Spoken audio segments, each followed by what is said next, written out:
What's going on, Bud Mashers? I'm Mr. Gamer. And I'm Kitty Duvall. And welcome to SBR Reports episode 59. Just because it's popular doesn't make it right.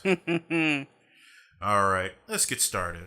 So, first we have something that I guess I wasn't even aware of that I was going to ever have to talk about is maybe esports. No, okay, esports isn't going to the Olympics, guys. I'm so sorry that I have to be the one to tell you that. Killer esports aren't going to the Olympics. Oh, okay, I'm sorry. So I guess other esports games like Madden and FIFA, might be considered. So what you're saying is that the sports games would be considered for a sports event? Why? Yes, indubitably D. All right. Now it seems as if it was a bit of a stretch to say that it was the killer games, but the Olympic Committee insists that sounds like a bunch of grandmas are on there. Like, these killer games. It is not a Sark, Martha.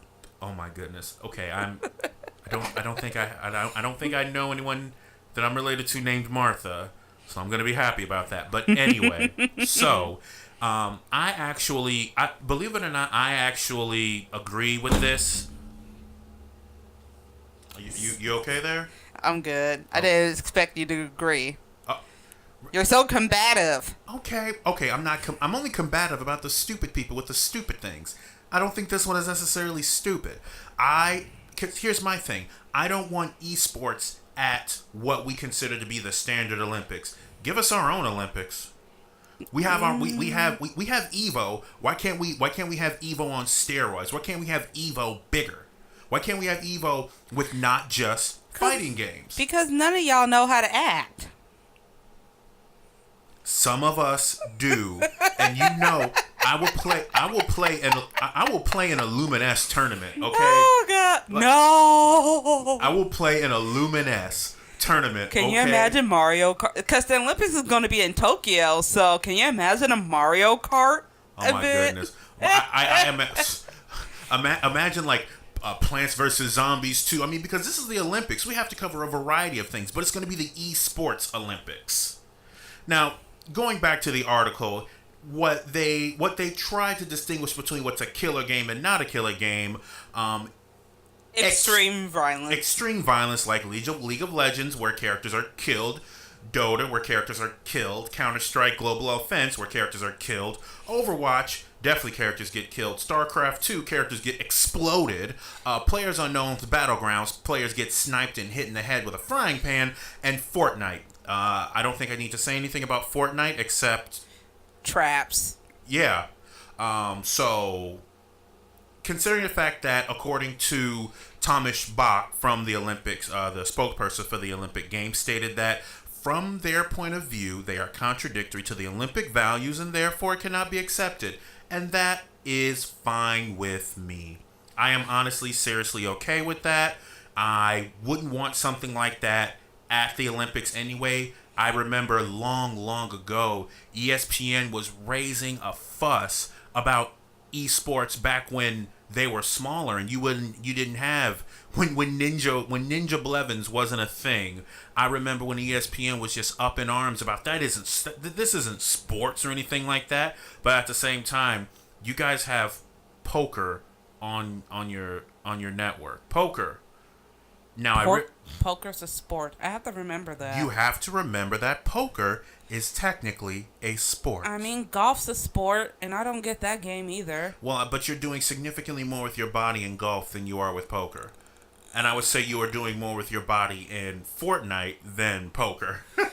I mean, you are screaming. You're not just sitting there grumbling around a table with your friends, drinking really bad beer, and I'm having flashback to my childhood. So anyway. Now, what I do want to mention, though, is that they are missing more abstract games, and the author of the article talked about virtual card games like Hearthstone. Now, I don't feel too good about that one being the Olympics, only because it's a game based more on chance, Yeah. And I will realize that even with, I mean, let's just, forgive me if I'm going to get a bit nerdy with this, Tracer's bullet spread doesn't always get a headshot every single time, but the RNG is significantly more in your favor for a skilled player versus the chance that you might get the card that you need in a Hearthstone game. I mean, if you know how to stack your cards, you're good, but this is a virtual game, so you can't do that. I mean, but imagine if you were going to the Olympics and you're sponsored and your sponsor made sure to give you that money so you can get all those card packs. We're going to be talking a lot about money in this podcast, so I really hope you're strapped in. I mean, my bank account ain't strapped though, so... We're not talking about your bank account right now, Mr. Vol. We're talking about Valve. Well, okay, now we're talking about Valve because now the developers of video games are going to be required to describe the quote-unquote context of explicit content. That's right. So, according to PC Gamer, Valve now has it where people have to inform and describe the games if they have nudity, excessive violence, or violence in general, quite honestly, and or sexual contact. Now, I am 100% for this. Let people know what they're getting into. I am a little concerned about certain titles because some titles have their popularity based in how it shocks you when you first get it. One of the things that Valve is trying to do is defeat trolling, where people are trying to come up with what they call a, quote, game-shaped object. A crudely made piece of software that technically and just barely passes our bar as a functioning video game, but isn't what 99.9% of folks would say is quote-unquote good. And that is coming straight from the Valve blog post. And once again, let people know what they're getting into, and let the developer let them know. Let the developer have the possible consumer know what they're getting into. And if it's done well, then your surprise won't be spoiled. For example, Doki Doki Literature Club. Yeah, no. I mean, but yes, I would like to know if I'm going to have to bang the chicks in order to get past a certain level. I'm thinking of God of War. Yeah, things like that. I mean, because honestly, and that was such a dumb mini thing. And let's be real. How many people have gone to a particular site and their birthday just happened to be January 1st? Subtract 18 years from the current year. Oh, look, I'm good at math. What is with that look? You know, you can't say there's a look on a podcast.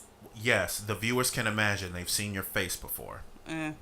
Now, I do hope that this will once again be something that will better cultivate good products on Steam, because there are many people who make their YouTube careers on just bashing the terrible crap that's on Steam, and they are making much more bank than I am. I am not bitter at all. Wow, are you sure? I'm positive. You're positive? I am. Do you need ice cream? So we go get ice cream. Maybe I want ice cream. Okay, maybe after this. Can we focus, Mr. Vol? I mean, China doesn't want ice cream. They want us to have a tighter grip on the gaming industry in their location. Because according to them, game addiction will not only make minors neglect their studies, but also mislead them with wrong worldviews that could bury hidden dangers in the society. Okay, what? Okay, so, and we talked about this earlier. We cannot 100% put use our culture to completely judge what they're doing, because China probably has a whole different gaming culture. I mean, I don't remember. It wasn't China. I know it wasn't China. It was another country about the parents who neglected their kid because they were gaming so much. Yes. I mean, so I know different countries and different cultures have their issues when it comes to people and their gaming stuff. Now here's the thing though, and I'm still not 100% like, yeah, screw you, China. I'm not. And because I still believe... Say, please don't say that. Don't pull a president. Oh, Celestia. But seriously, though, I am 100% for everything in moderation. As much as I love video games, I'm not going to play them all the time. I'm just not. So I see where they are trying to make sure that video game addiction, though we've already talked about how that is that isn't widely accepted within the scientific community as an addiction, but whatever the World Health Organization said it was, so I guess it is. Anywho, I believe everything in moderation. I not necessarily for once again blaming the games, because games is a medium that you take in willingly, and to say that the constant playing of the video game will bury hidden dangers in the society makes me feel as if there aren't other things that the children can be doing besides playing video games. And especially when it comes to children, I don't even believe that the children can really decide that on their own. I believe that should be, I don't know, something for the parents to try to make sure that they do. Well, all video games, even those made available for free, will be required to obtain a license to get published in China. This has been hurting the Chinese gaming industries in there. Like, their sales have not been growing much for at least a decade, according to the Star Online. Okay, and I So I'm not too mad about that. I'm not going to say that the entirety of China is like, I don't know, EA. Though I do want to point out that EA does have a charity stream going on as of this recording right now. That was such a weird segue.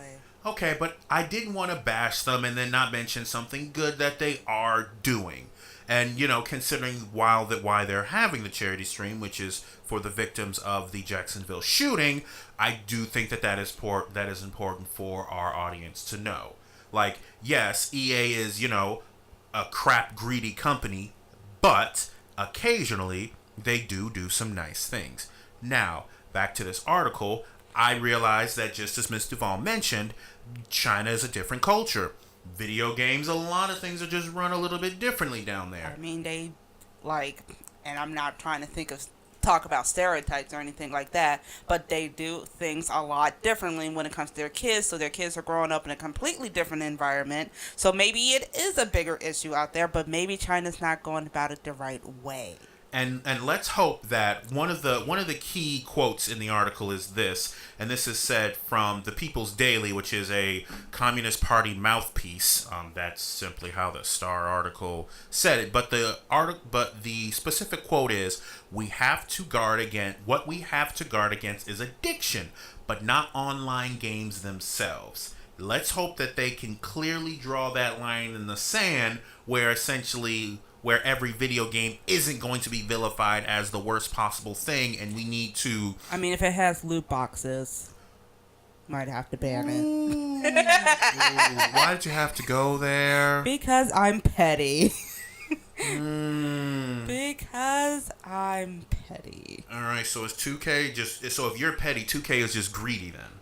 Yes. Okay, also because according to 2K, microtransactions are a unfortunate reality of modern gaming. Bullshit! What?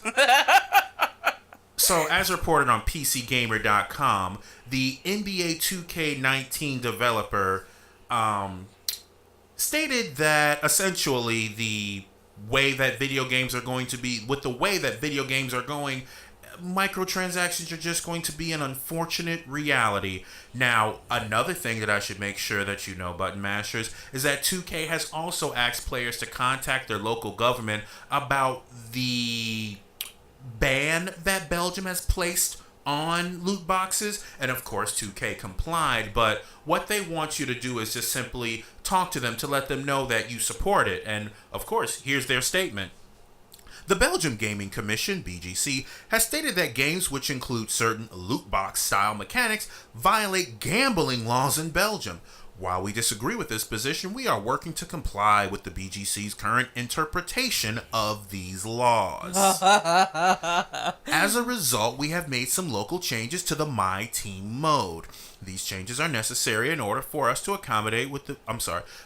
These changes are necessary in order for us to accommodate to the BGC's interpretation of the Belgian Gaming Act. Specifically, we'll be turning off the ability to purchase packs with premium unearned currency or real money, gamers are still able to acquire packs with My Team points. We will be continuing conversations with the BGC, in other words, lobbying, in order to explain our view on how NBA 2K and My Team pack purchases already comply with local laws. If you agree, we recommend that you contact your local government representative to communicate your opinion. We will keep the community posted on any developments. We apologize for any inconvenience. Y'all are so, you know what, as someone who has had to learn legal jargon consistently, that was the most petty F word jerks. These jerks are making us do a thing we don't want to do, so they're just being bullies and we don't want to do it. And just now it's pretty much a temper tantrum. That was a long ass temper tantrum. It was essentially okay, so they don't like, so the teacher changed the rules. So I don't like the rules, and I was doing really well with those rules not being in place. So if we get enough people to say, "Oh yeah, we actually really like that," for no apparent reason, I don't know. You know what this actually does remind me of? So recently, actually not so much recently as when it was made, but John Oliver did a bit on. I forget exactly what he was talking about, but he played a commercial with Mel Gibson about vitamins and how the pro vitamin party, let's just say, had a series of commercials urging people to contact their congressman so that the FDA's regulations could essentially be weakened. And you would think that you would want the Federal Drug Administration, I'm pretty sure that's it. Yeah. Okay. You think you would want to have, you'd want them to have a lot of power, especially if anybody can just say that they have anything on a bottle. And what this sounds like, this 2K, this NBA 2K19 developer simply wants is, we appreciated the fact that we could make you work for it, but if you didn't want to work for it, we could get your money too. But here's the thing about that I would not have a problem with that. Do you know, Miss Duval, I actually don't really have much of a problem with buying a fatality in Mortal Kombat. Though really? Hold on, because technically that's a microtransaction. But here's the thing: you know exactly what you're getting versus this, which these loot boxes where you have a chance to get one of the things that you want, which I'm almost certain, just like you could put a quarter into a machine and you have a chance of getting a jackpot. Doesn't that sound like gambling? Oh, you mean like those little gumball machines? Yeah, where where we it's used like to play with at the kids. It's like, yeah, you put in a quarter, you could get the thing. The pretty pink pony unicorn princess thing I wanted. Or you could get the little green toad. I did get the green toad. Well, see, and there we go. That kind of sounds like gambling to me, but man, whatever. Gambling's everywhere. It really is. Man, you know who's taking a gamble being petty on Twitter, though? Oh, my goodness. We're talking about money. We're also talking about people being petty. And so, as we all know, Sony, between the big three, and I know the big three means a lot of different things to a lot of people. So the gaming big three, Sony, Microsoft, and Nintendo. Sony right now, they're the big boys. They own most of the sandbox. Everybody plays with them, and they don't want to play with others because, obviously, according to them, Sony is the best place to play. Now, I spoke with a close friend about this, and he raised a very interesting point to me. The point being this: why else wouldn't be a reason for Sony to not say that they're the best place to play? Because if they don't say that, that essentially lowers their value because, oh, you could be going someplace else to play our games. So if you could be going someplace else to play your games, you have a chance to, versus, oh, if you want to play this game here, the best place to play it is here because we're big and we want to continue to be big. But you know what this does remind me of? Years ago, Microsoft stated that if you bought a game, you couldn't sell it. There would be no more used games. None of that. It would the digital code would be owned and blah blah blah. Oh, I remember that. And then Sony had that whole stupid commercial where it's like, here's game sharing. Person gives game to other person. Oh, would you look at that? And then everybody was just like, oh, burn. Oh, that was a good year. Right? And we have not had good quality like that in a while. Now, that was amazing. What I will say, though... Everybody getting Twitter fingers. Now, what I will say, though, is it's interesting how when you are the biggest, the tables have turned. And, Ms. Duval, I believe there's a saying, what is it? Power corrupts absolutely, or something to that effect? You either die here or live long enough to become the villain. Well, boom, there we go. Now I'm thinking of My Hero Academia. Anyway, but I agree with this. I agree with this statement that Sony doesn't want to play with others because they're the biggest and they are making people make a choice. Now, I will argue that crossplay does not hurt them, but crossplay does not help them either. And restricting what they want their people to be able to play on helps them more than it hurts them. At least right now. But that's not all the story.